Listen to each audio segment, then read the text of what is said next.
बहुत स्वागत है आपका। मैं हूं सूर्या त्रिपाठी और आप देख रहे हैं हमारी खास पेशकश जहर वाला कफ सिरप। आप सोचिए, मध्य प्रदेश और राजस्थान में कफ सिरप पीने से अब तक 12 बच्चों की मौत हो चुकी है। मध्य प्रदेश में 10 जबकि राजस्थान में 2 बच्चे काल के गाल में समा जाते हैं। और इसे लेकर मध्य प्रदेश की मोहन यादव सरकार ने कड़ा एक्शन लिया, इस सिरप को बैन कर दिया, जबकि दोषियों के खिलाफ सख्त एक्शन लेने की बात कही है। लेकिन सवाल यह उठता है कि 12 बच्चों की मौत का आखिरकार कौन कसूरवार है? आखिरकार इन 12 परिवारों का क्या कसूर था? राजस्थान से लेकर मध्य प्रदेश में इस सिरप को लेकर हाहाकार मचा हुआ है। मौत का कफ सिरप किसने बनाया, सवाल उससे भी है। और इसमें जिस बात का जिक्र हो रहा है, डीईजी यानी कि ज्यादा मात्रा इसकी मिला दी गई, और शायद इसीलिए तमाम तरीके के जो भी सवाल उठ रहे हैं वो सवाल सिर्फ और सिर्फ इसीलिए उठ रहे हैं कि आखिरकार जो 12 घर चिराग जहां पर बुझ जाते हैं उनके लिए जिम्मेदार कौन है, किसे कसूरवार ठहराया जाए। जहर वाला कफ सिरप, इसीलिए इसे हम जहर वाला कफ सिरप कह रहे हैं। मौत का कफ सिरप ही बन जाता है। सवाल यही है कि आखिरकार जिसने भी इसमें मात्रा के लिए बाकायदा फॉर्मूला डिजाइन किया, वो क्या इस मौत का जिम्मेदार वही है? तमाम सवाल उठ रहे हैं। और इसी बीच मध्य प्रदेश की सरकार ने बड़ा एक्शन लिया, इस कफ सिरप को बैन कर दिया। रिपोर्ट जो आई सनसनी उसने मचा दी। एक रिपोर्ट आपको दिखाते हैं।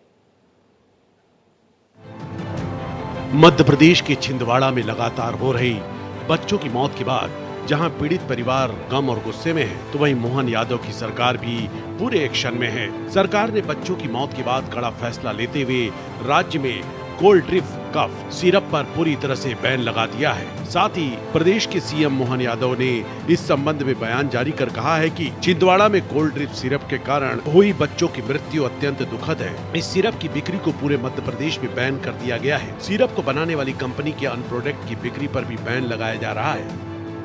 देर रात जो तमिलनाडु में एक कोल्ड ड्रिप कफ सिरप बनाने वाली कंपनी की रिपोर्ट आई है, जिसके लिए 1 अक्टूबर को लिखा गया था कि उसकी जांच सरकार को। कल देर रात जो रिपोर्ट आई है उसमें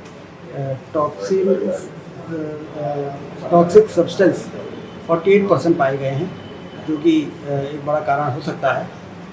इसलिए तत्काल तमिलनाडु सरकार को लिखा गया उसके खिलाफ कानूनी कार्रवाई करने के लिए। और मध्य प्रदेश के मुख्यमंत्री डॉक्टर मोहन यादव जी ने पूरे मध्य प्रदेश में इसकी सप्लाई को बैन कर दिया है। हमारी विभाग ने ऑर्डर जारी कर दिए हैं। और इस दुर्भाग्यपूर्ण घटना के लिए और क्या जिम्मेदार हो सकती है घटनाएं कारण, उसके लिए पानी के सैंपल को नीरी भेजा है। हम आपको बता दें कि सिरप बनाने वाली फैक्ट्री कांचीपुरम में है, इसलिए घटना के संज्ञान में आने के बाद राज्य सरकार ने तमिलनाडु सरकार को जांच के लिए कहा था, जिसकी रिपोर्ट अब सामने आ चुकी है। कांचीपुरम स्थित शेसन फार्मा की मैन्युफैक्चरिंग यूनिट से लिए गए कोल्ड ड्रिप कफ सिरप के सैंपल्स की जांच में हाई एथिलीन ग्लाइकॉल निर्धारित सीमा से अधिक मात्रा में पाया गया है। और इस रिपोर्ट ने एक बार फिर से चिंता बढ़ा दी है। वहीं इस रिपोर्ट के सामने आने पर मोहन सरकार ने कहा है कि पहले ही बच्चों की दुखद मृत्यु के बाद स्थानीय स्तर पर कार्रवाई चल रही थी। राज्य स्तर पर भी इस मामले में जांच के लिए टीम बनाई गई है। दोषियों को किसी भी कीमत पर बख्शा नहीं जाएगा। टेस्टिंग रिपोर्ट आने के बाद उसको पूरे मध्य प्रदेश में बैन कर दिया गया है। जो भी उसका स्टॉक था वो सीज कर दिया गया है और इसमें प्रिकॉशनरी मेजर्स लेने के इंस्ट्रक्शंस जारी किए गए। बता दें, छिंदवाड़ा के परासिया क्षेत्र में वायरल फीवर के इलाज के लिए स्थानीय डॉक्टरों के सुझाव से सिरप के सेवन के बाद बच्चों की हालत बिगड़ने लगी। वे छिंदवाड़ा और नागपुर के अस्पतालों में भर्ती हुए, लेकिन कईयों को बचाया नहीं जा सका। परिवारों का आरोप है कि सर्दी खांसी की सामान्य दवा ने उनके बच्चों की जान ले ली। मेरे बच्चे की मौत किडनी इन्फेक्शन में हुई है। सबसे पहले मौत उसी की हुई थी? हाँ, मेरा इकलौता बेटा था जिसकी मौत किडनी इन्फेक्शन में सबसे पहले हुई है। कितने साल का था वो? 7 वर्ष का था। अच्छा, 7 वर्ष का था। ऐसे नॉर्मल बुखार आया था जी। तो मैंने 17 तारीख को प्रवीण सोनी के पास दिखाया था सर। तो उसकी जो सारा अभी सरकार द्वारा बैन लगाई हुई है कोल्ड ड्रिंक, वो सारा सर ने दिए थे मेरे बच्चे को। तो उसने 4 दिन तक मैंने पिलाया, उसको आराम नहीं दिखा तो मैंने उसको फिर सेकंड बार फिर दिखाया प्रवीण सर को। अच्छा। तो 2 दिन बाद फिर उसने उल्टी चालू कर दी। उसके बाद मैंने छिंदवाड़ा ले गया। हाँ। वहाँ पे रात भर विवांता हॉस्पिटल में जीएम श्रीवास्तव ने भर्ती रखा। उसके बाद 24 तारीख को बच्चे की यूरिन बंद हो गई। हाँ। तो 24 तारीख को नागपुर रेफर कर दिए।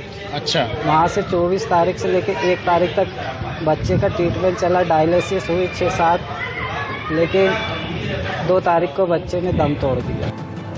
उधर मामले की गंभीरता को देखते हुए केंद्र सरकार ने जांच का दायरा बढ़ा दिया है। अब 6 राज्यों में 19 दवा निर्माण इकाइयों पर रिस्क बेस्ड इंस्पेक्शन शुरू कर दिया गया है। इन निरीक्षणों के जरिए ये पता लगाने की कोशिश की जा रही है कि दवाओं की गुणवत्ता में गड़बड़ी किन कारणों से हो रही है और भविष्य में ऐसी घटनाओं से बचने के लिए क्या कदम उठाए जाए।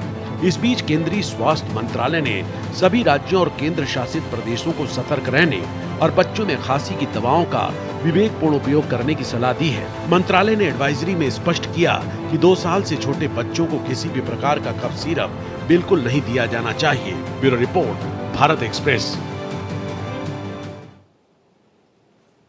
और इसी खबर पर ज्यादा जानकारी के साथ इस सेंसिटिव मैटर को जानने समझने की हम कोशिश करेंगे। अपने संवाददाता अजय भटनागर हमारे साथ लाइव जुड़ चुके हैं। अजय, मेरा सवाल आपसे यही होगा कि एक तरफ बड़ा फैसला लिया गया, कड़ा एक्शन लिया मोहन सरकार ने, दूसरे तरफ अभी उप मुख्यमंत्री को हम सुन रहे थे जो मध्य प्रदेश में स्वास्थ्य मंत्री हैं, उन्होंने बाकायदा ये कहा है कि कई नमूने भेजे गए हैं, कई दवाइयां ऐसी हैं जिनके नमूने भेज दिए गए जांच के लिए, लेकिन 12 बच्चे काल के गाल में समा गए। उनके लिए जिम्मेदार कौन है?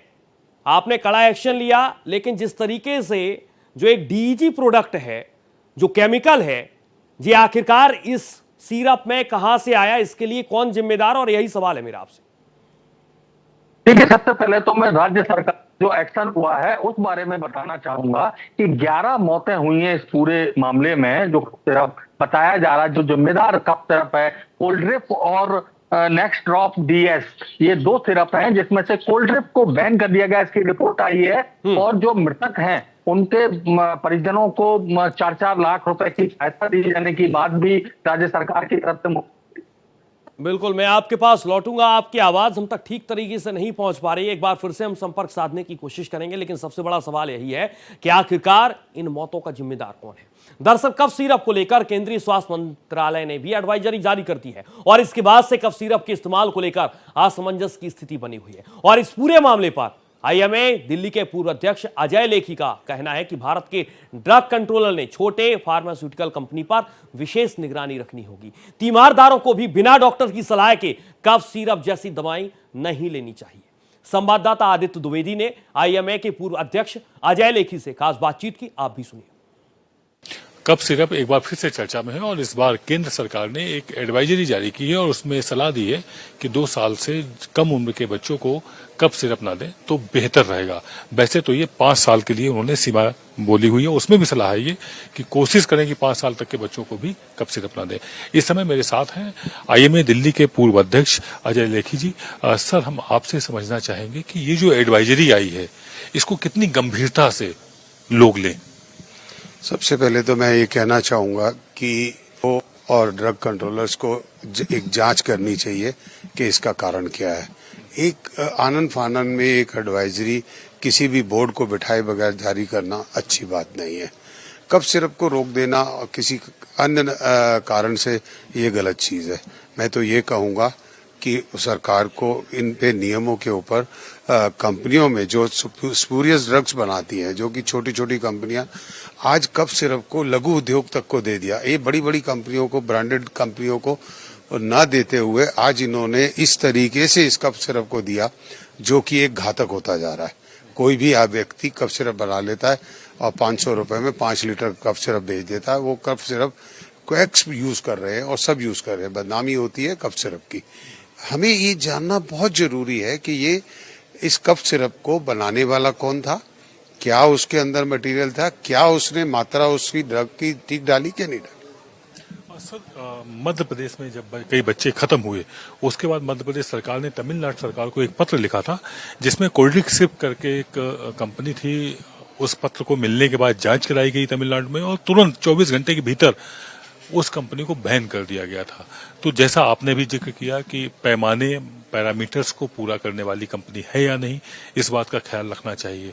तो अब ये समझना चाहेंगे कि आम जनता बड़ा भोली भाली होती है, वो डॉक्टरों पर विश्वास करती है, डॉक्टर लिखते हैं, वो मार्केट में जाते हैं, ले लेते हैं।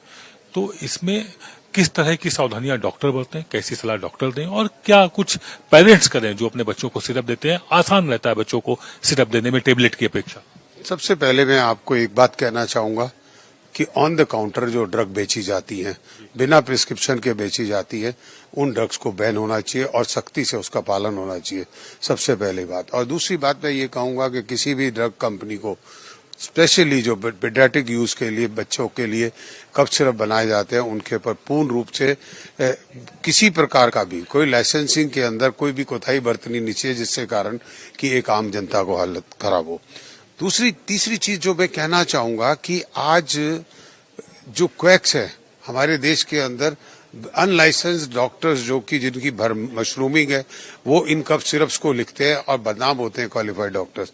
क्वालिफाइड डॉक्टर कभी भी मैं एक आपको बता देता हूँ, गारंटी से कह सकता हूँ, मैं आईएमए में रह रहा हूँ और मैं डीएमए का प्रेसिडेंट भी रह चुका हूँ। मैं आपको ये बात बताना चाहता हूँ कि ऐसा भी कोई भी क्वालिफाइड डॉक्टर नहीं करेगा। आज कफ सिरप की मशरूमिंग है, बाकी दवाओं की मशरूमिंग होती जा रही है, कहीं भी इन चीजों पे कंट्रोल नहीं है। तो मरीज तो हमेशा भोला वाला होता है। मरीज ये सोचता है कि चल मेरे पैसे बच जाएंगे, मैं ऑन द काउंटर पे ले लूं। तो मेरी मरीजों के लिए भी एक सलाह है, एक क्वालिफाइड डॉक्टर को, बच्चों के डॉक्टर को दिखाएं और अपने बच्चे के लिए दवा वहां से लें। अस्पताल बहुत है, अस्पतालों में भी बच्चों के डॉक्टर उपलब्ध होते हैं। तो इस तरीके से मेरा एक सबसे जरूरी कहना यह है कि बिना प्रिस्क्रिप्शन के कोई भी दवा ना ली जाए और ब्रांडेड मेडिसिन का ही इस्तेमाल करना चाहिए। ये नहीं कहता मैं, एक लोकल मेडिसिन को यूज करते हैं लोग, कोई भी ऐसी दवाइयों को यूज करते हैं जो कि कहीं भी बनी होती है, जिनका कोई मापदंड नहीं होता। बदनाम क्या होता है? बदनाम बड़ी कंपनियां होती है, बड़े डॉक्टर होते हैं। सर, जो दो जांच रिपोर्टें हैं, एक जांच रिपोर्ट जिसमें कि दवाओं में, सिरप में गड़बड़ पाया गया और एक जो रिपोर्ट आई है उसके मुताबिक सिरप बिल्कुल सही है। तो इन दोनों में कंफ्यूजन हो रहा है कि आखिरकार मामला क्या है? देखिए, जो सिरप सही है वो तो इन्होंने मार्केट से उठाया, उसी के कंपैरिजन में क्या पता जो जिस सिरप नहीं है सही वो नकली भी हो सकता है, उसका ब्रांडेड भी नहीं हो सकता। ठीक है ना? हाँ, ये थी हमारी खास बातचीत डॉक्टर अजय लेखी से, जिन्होंने क्लियर किया हुआ है कि सावधानियां बरतें और काउंटर पर दवाएं ना लेकर के सीधे डॉक्टर्स के पास जाएं। और खासतौर से बच्चों का मसला होता है, बड़ा नाजुक होते हैं बच्चे, और दवाएं भी बहुत गंभीरता के साथ लेनी चाहिए, ना कि उसके साथ किसी तरह का मजाक होना चाहिए। कैमरा पर्सन विवेक के साथ आदित्य द्विवेदी, भारत एक्सप्रेस, दिल्ली। छिंदवाड़ा में बच्चों की मौत के मामले में सरकार ने एक्शन लेना शुरू कर दिया है। एमपी सरकार ने कोल्ड ड्रिंक सिरप को बैन कर दिया है। प्रदेश के ड्रग्स कंट्रोलर दिनेश मौर्य के मुताबिक इस सिरप में केमिकल की मात्रा मानक से ज्यादा थी और इसके अलावा दूसरे सैंपल की रिपोर्ट आने के बाद आगे की कार्रवाई की जाएगी। मध्य प्रदेश के ड्रग्स कंट्रोलर दिनेश मौर्य से खास बातचीत की हमारे संवाददाता अजय भटनागर ने। छिंदवाड़ा मामले में जो कफ सिरप था जिम्मेदार था जो बच्चों की मौत के लिए, उस पर राज्य सरकार ने एक्शन लेते हुए बैन कर दिया है उसको। इस समय हमारे साथ मध्य प्रदेश के ड्रग कंट्रोलर दिनेश मौर्य जी हैं। सर, क्या कार्रवाई की गई है जो कफ सिरप जिम्मेदार बताया जा रहा था? ये कफ सिरप की मैन्युफैक्चरिंग तमिलनाडु के फर्म के द्वारा की गई है। कोल्ड ड्रिंक कफ सिरप है। इस पे हमें सूचना जैसे ही मिली तो हमने इस पे इसको बैन कर दिया है और जो भी सप्लाई चेन है उसको ट्रैक करते हुए सीजर की कार्यवाही की है। और हमारी टीम अभी फील्ड में है, तो जहाँ जहाँ इसकी सप्लाई चेन मिल रही है हमारे लोग सीजर की कार्यवाही कर रहे हैं और इसे तत्काल प्रभाव से प्रतिबंधित कर दिया गया। सर, ये कहाँ सप्लाई हुई थी? क्या मध्य प्रदेश के और भी स्थानों में इसकी सप्लाई हुई थी? अभी जो फर्म इसका होलसेलर जबलपुर के हैं, उनके यहाँ हमने 2 तारीख को ही रेड करा दी थी। तो उनके यहाँ से जो इन्फॉर्मेशन हुई है, इसकी सप्लाई छिंदवाड़ा के परासिया में हुई थी। सिर्फ कुछ दुकानों पे ही हुई थी। सर, एक चीज है, जिस तरह की जो सिरप होते हैं इसमें क्या पाया गया कि जिसको बैन करना पड़ा आपको? इसमें मेन ये था कि डाई एथिलीन ग्लाइकोल जो जांच रिपोर्ट में आया है वो परमिसिबल लिमिट जो 0.1% होती है उससे ज्यादा पाया गया। तो ये किस तरह की खतरनाक होती है ये? अब ये एडवर्स ये तो किसी तरह बच्चों को दी ही नहीं जा सकती, और इसकी लिमिट जो है ये प्रिस्क्राइब्ड से काफ़ी ज़्यादा थी। सर, मध्य प्रदेश में जो ड्रग्स बिकती है और इस तरह से अगर खतरनाक उसमें रसायन मिले होते हैं, तो क्या प्रोसीजर क्या है कि उनकी जाँच के बाद ये बिके? जाँच चूँकि मैन्युफैक्चरिंग अलग-अलग स्टेट की है, तो जो स्टेट की एजेंसियाँ हैं, वो प्रॉपर जाँच करके ही उसको ओके करते हैं, और हम लोग भी रैंडमली सैंपलिंग करते हैं और वो टेस्टिंग होती है। नहीं सर, कोई भी ड्रग्स अगर बिकती है तो उसका प्रोसीजर क्या है मध्य प्रदेश में बिकने का? प्रोसीजर अगर मैन्युफैक्चरिंग मध्य प्रदेश की है तो हम लोग इनिशियल स्टेज से ही सारी टेस्टिंग वगैरह करते हैं। बाहर की है तो कंसर्न स्टेट ही उसको लाइसेंसिंग करता है, टेस्टिंग करता है। हमारे यहाँ जहाँ-जहाँ ये सप्लाई हो रही है, तो वो उस हिसाब से हम लोग रैंडम सैंपलिंग करते हैं। सर, जैसे कि बाहर से ये सप्लाई हुई है, 2 जगह से हुई थी, 2 ड्रग्स थी, एक और ड्रग्स थी, उसके बारे में क्या निर्णय हुआ? उसकी अभी टेस्टिंग रिपोर्ट आना शेष है, टेस्टिंग हो रही है। सर, इस पे किस तरह की कार्रवाई होती है जो ड्रग्स अगर इस तरह की खराब पाई जाती है जिसमें कि बच्चों की मौत तक हो रही है, या तमाम और भी ड्रग्स होती हैं जिनसे कि नुकसान पहुँचता है लोगों को, तो बाहर से बनी हुई होती हैं, उसमें क्या कार्रवाई सुनिश्चित होती है? वो तो तत्काल बैन की जाती है। कंसर्न मैन्युफैक्चरिंग स्टेट जहाँ से मैन्युफैक्चरिंग लाइसेंस जारी होता है, वो कार्रवाई करते हैं, वो तुरंत बैन करते हैं। हमारे यहाँ भी इसको टोटली बैन कर दिया गया है, और इस पे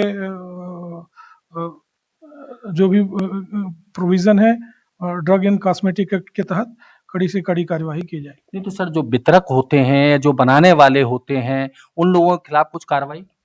सबको इसमें पार्टी बनाया जाता है, सबके खिलाफ कार्यवाही होती है। सर, ऐसा देखने में आया है कि कहीं कोई भी अपनी ड्रग्स बनवा लेते हैं और उसके बाद वो बेचते हैं और वो जो मानक के अनुरूप नहीं होती हैं, तो उस तरीके से क्या बचने के उपाय हैं? किस तरह से ये डिपार्टमेंट नज़र रखता है? इसमें अधिक से अधिक सैंपलिंग का है, और जो लाइसेंसिंग की प्रोसीजर है, उसको जो नॉर्म्स हैं उसका पालन करना पड़ेगा, और ये सैंपलिंग ज़्यादा से ज़्यादा करके ही इसको ठीक किया जा सकता है। सर, आगे इस तरह का ना हो उसके लिए विभाग किस तरह के कदम उठा रहा है? सारे एडवाइजरी और इंस्ट्रक्शंस जारी कर दिए गए हैं, जो प्रिकॉशंस रखने हैं वो जारी कर दिए गए हैं। सारी एजेंसियां फूड एंड ड्रग्स की, स्वास्थ्य विभाग की इसमें लगी हुई हैं, और इस पे आवश्यक कार्यवाही की जा रही है।